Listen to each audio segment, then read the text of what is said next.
안녕하세요. 대한민국 평화기행. 오늘은 이곳 서울역사박물관에서 시작하게 됐는데요. 이곳에 우리 역사의 흔적을 찾아볼 수 있는 시설이 있다고 합니다. 어떤 시설인지 한번 알아보러 가볼까요?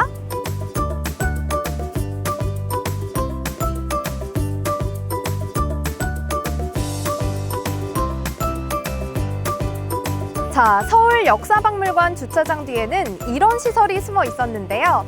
바로 경희궁 방공호입니다.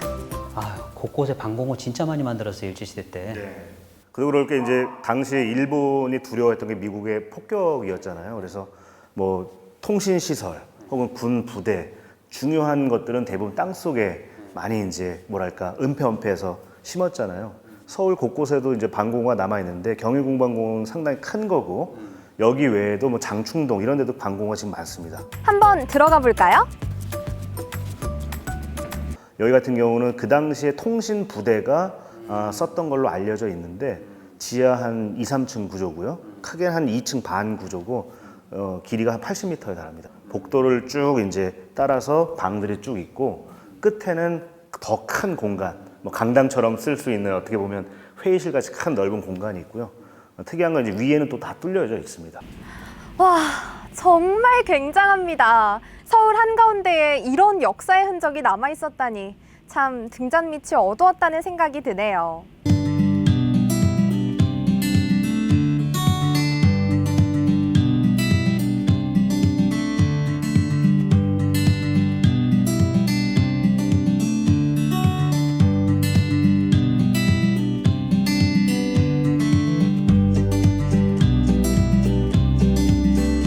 이곳에 있는 경희궁의 전각들은 1980년대 후반에 다시 지은 것들인데요. 일제강점기 때 일본인들이 경성중학교를 세우기 위해 헐어버린 탓이죠. 옛 모습 그대로인 건 맞지만 원래부터 이 자리에 있던 건 아니었는데요. 1932년에 일본이 지금 서울 장충동 신라호텔 자리에 있던 장충단터에 이토 히로부미를 기린다며 방문사라는 사찰을 지은 적이 있습니다. 그때 재조립해서 정문으로 쓰던 것을 광복 이후에 다시 경희궁터로 옮겨오게 된 거죠. 경희궁을 돌아보면 그런 생각이 들어요. 전쟁이라는 것 혹은 식민지배라는 거는 사람들에게만 영향을 미치는 게 아니라 문화재에도 도시 공간 구조 자체를 바꿔버린다. 살아가는 사람들의 어떤 의지와는 상관없이 그렇죠, 폭력적인 공간 변화를 가져온다라는 걸 알 수 있는 현장인 거죠. 지금 저 경희궁도 다시 만들어 놨지만 위치도 다르고 각도도 다르고 아예 뭐 없애버리거나 해체하는 게 아니라 처절하게 그 공간의 의미를 바꿔버리는 식으로 그걸 보는 사람은 더 충격을 많이 받는 거지. 그런 식의 경험들이. 지금도 신라호텔에 가시면 이 흥암과 똑같이 생긴 문이 있어요. 이걸 이제 다시 떼어 올 때 같은 스타일로 지어준 거거든요. 근데 아무 생각 없이 가면 그냥 지나가는 일종의 대문이지만 조금만 생각을 해보면 현대식 호텔에 왜 이렇게 고색창연한 건물이 있을까 생각을 해보면 여기에 이제 비밀이 숨어 있던 겁니다. 이 당시에 방문사 만들 때 그 남산의 한 자락이잖아요. 그쪽 산자락의 이름도 바꿨습니다. 춘무산이라고. 춘무가 이제 그 이토 히로부미의 호거든요. 그런 식으로 많은 상징 조작들을 또 곳곳에 심어 놨었고요. 해서 해방 뒤에 그 민족 중흥이라고 또 암각의 색이거든요. 그러니까 상징 전복된 걸 다시 한번 전복하겠다라는 이제 일종의 또 시도인 거죠. 여기는 병원 아닌가요? 병원과 관련된 이야기가 있는 걸까요? 여기 보니까 굉장히 튀는 건물이 하나 보이네요. 이 주변 건물들이랑 비교해봤을 때 모양도 그렇고 소재도 그렇고 확실히 좀 달라 보이는데요? 백범 김구 선생님의 집무실이자 숙소로 사용됐던 곳이 바로 경교장인데요. 기존에 쓰이던 죽첨장이라는 일본식 이름 대신 근처 다리의 이름을 따 경교장이 됐다고 합니다.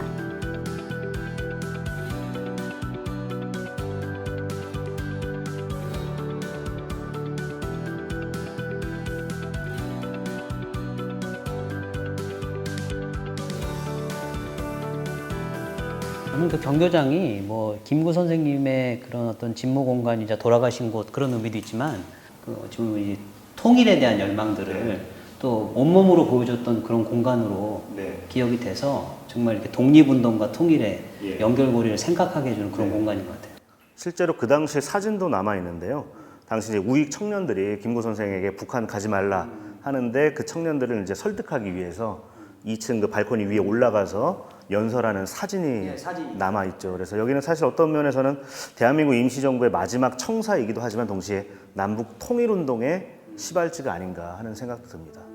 또 오른쪽에 보시면 실제로 그 당시에 김구 선생의 그 인후부를 뚫고 지나간 총알이 창문을 관통해요. 그 당시 이제 라이프지 사진이 남아 있는데 그걸 토대로 아주 정확하게 지금 또 아크릴판으로 재현을 해두고 있습니다.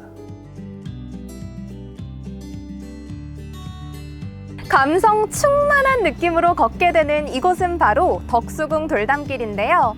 많은 분이 사랑하는 사람과 함께 걷고 나는 공간이죠. 걷기 좋은 덕수궁 돌담길 안쪽에도 시대 변화가 바꿔낸 공간이 있습니다. 바로 이곳 중명전이죠.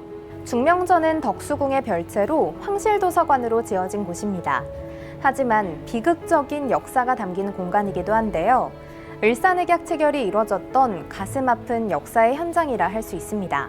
우리가 아픈 기억들은 사실 외면하고 싶고 기억하고 싶진 않지만 그렇게 이제 직면하려고 하는 노력을 한다는 것 자체 보면 한국 사회가 그래도 많이 성숙했다라고도 볼 수 있는 부분들이 아닐까. 영광의 역사만 역사는 아닌 거잖아요.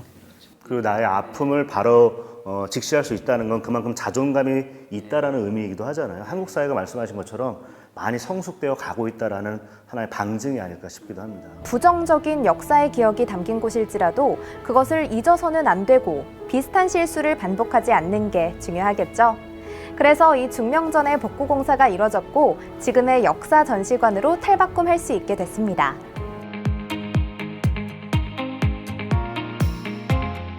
이 이제 현재 서울시립미술관으로 쓰이는 건물인데요. 현대적인 작품들을 전시하고 있는 곳이지만 아까 그 정면 파사드는 상당히 고색창연하잖아요. 일제 때 경성법원, 경성재판소 건물입니다. 뒷부분은 전면 철거를 했습니다. 앞에 파사드만 남기고 실제로 들어가 보시면 안쪽 공간은 완전히 현대적인 공간이고 벽면만 옛날 벽인 거예요. 그래서 안에 들어가서 보셔도 좋고 옆에 가서 보셔도 좋습니다. 한 1m 두께로 벽만 딱 남겨두고 예리하게 두부 자르듯이 딱 잘라버렸어요. 역사적인 공간과 현재적인 의미가 있는 공간을 어떻게 잘 활용하는지를 또 보여주는 사례가 아닐까 싶습니다. 전시를 자주 보러 왔던 곳인데도 어떤 역사를 담고 있는지는 전혀 알지 못했는데요. 이번 기회를 계기로 공간이 가진 옛 역사를 기억하고 돌아보는 태도를 가져야겠다는 생각이 듭니다.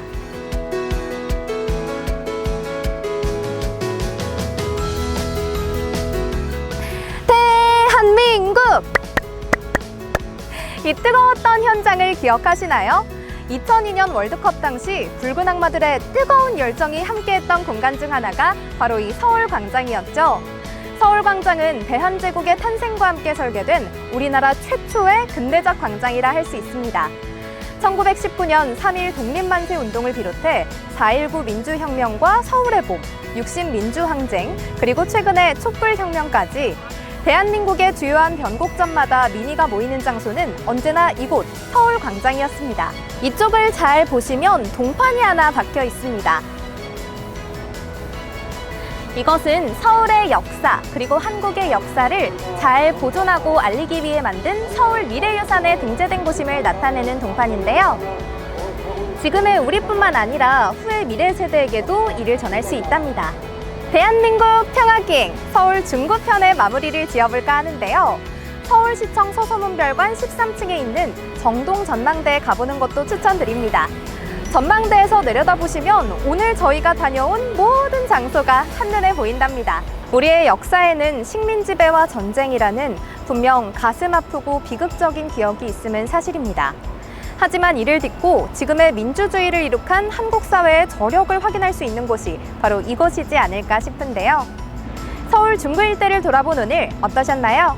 다음 대한민국 평화기행은 어디로 떠나게 될지 기대 많이 해주시고요. 다음에도 같이 떠나봐요. 안녕!